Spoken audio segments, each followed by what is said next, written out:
Welcome again to Us Prime Software Limited, and thank you very much for actually watching our tutorials today.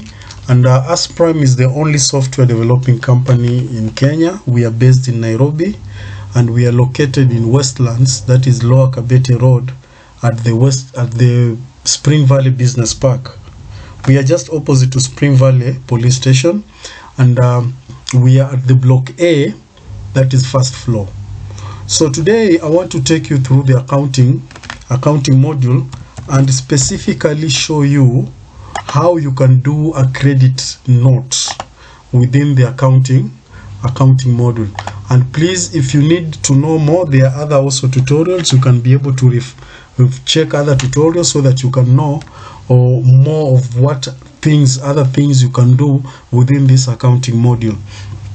So I want to take you through this, how you can do a credit note. And what you do is that once you've opened the accounting, that is when you are authorized by your organization, you use your password, and then you open it. And after you've opened it, you can see these are the main modules that are actually indicated within the accounting here. These are the modules. Then from there, what you do, you just do the purchases. And then once you do a purchases, this is when you do a supplier credit note. So you just click here, credit note. You can see it is just direct. Click credit note there, and then you say new. After you've clicked new, you can see now there are different options of credit notes, credit note types that you're supposed to be raising. And one, there is credit note A, which is price difference settlement. That is, if a supplier overcharged you and you are seeking for them to actually reduce their charges, that is when now you are able to raise the credit note A in terms of price difference. Now, if it is actually credit note B, that is credit note B is for the stock difference settlement. That is, if you ordered a number of products, and specific number of products, and maybe the supplier, delivered less, or maybe they delivered less. So what you do, this is the credit note that you are supposed to raise to actually ask for more. They may have delivered less, or they may have actually over-delivered. So what happens, you just do a credit note to maybe return some of these excess goods back to them. Or maybe you may also inquire of some of the less products that is actually supplied you, but mostly is the excess that is supplied, and then those are the ones that you need to return. And then there is this credit note C, which is a generic posting.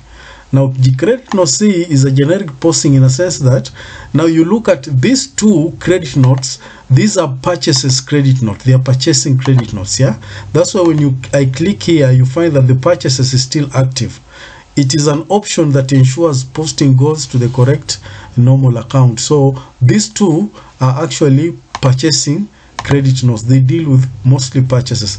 But now when you click the credit note C, you can find it can either be a purchase or an expense or an asset. So either way, you are given these two more options that you can select whatever posting you're doing. Is it a purchase, is it an expense, or is it an asset? So these are some of the things that you need to define when you are raising this credit note C.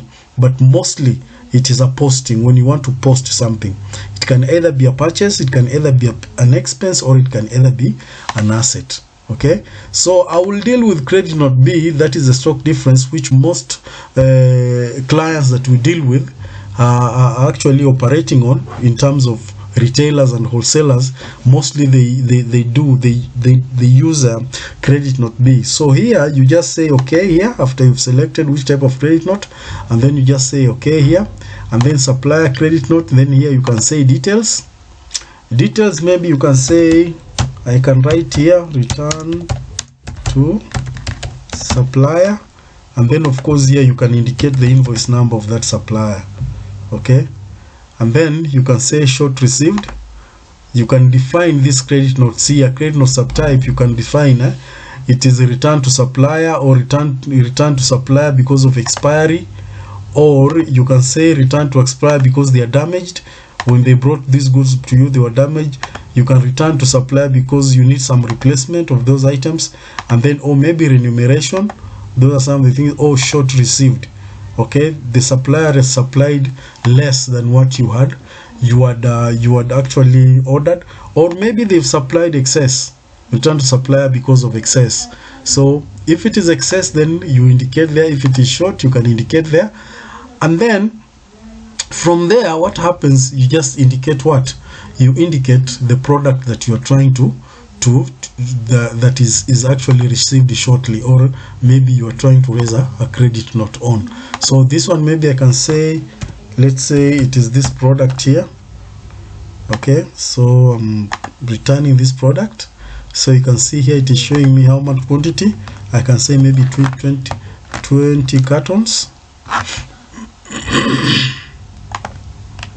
Say 20 cartons. Then there, say that.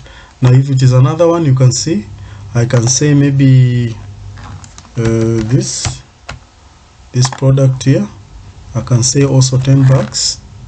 Okay, and then I say okay.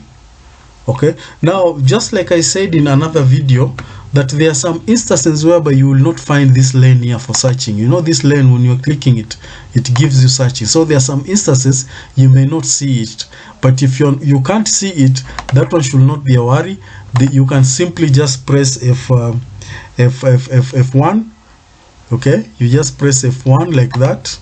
So, and then it will still appear. It will still appear like that. So these are some of the things that you need actually to be aware of. So once you've raised that, once you've raised that, what happens here is that there is something here I need to indicate, because the save button is still inactive. So which means there's something I need to indicate here, which is this details return to supplier. Okay, we can okay, now you can see the supplier, which is the supplier here. I had not indicated the name of the supplier, so I can put that name of the supplier. Then once I've indicated the name of the supplier and I have everything, then you can see the save button is active, and then from there I can just click save.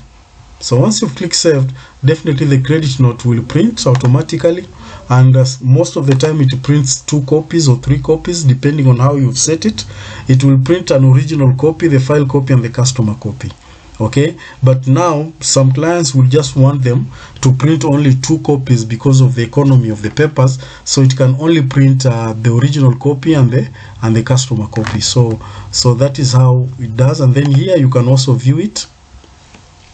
Continue. So that is the credit note that you've just raised, supplier credit note that you've just raised. You can see there, that is how it will look like. That is the file copy. That is how it will look like. Okay, let me just drag it down a little bit. That's how it will look like. You can see credit note prepared by this guy. Also, if there are any verifications in the company, you can put somebody also to verify, or if it is a small company, you are the same admin, you are able to do everything. That is also fine. The system still can accommodate. So you can see the supplier name here. The credit note is credit note type B, the date which it was raised.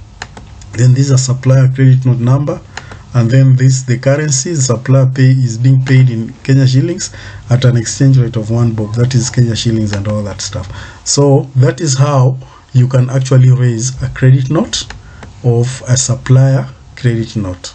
So that is how you can raise a supplier credit note. Otherwise, you can call us through those numbers that you're seeing on the screen, and call us. One of our agents will actually be able to take care of you, so that you may be able to know more about this.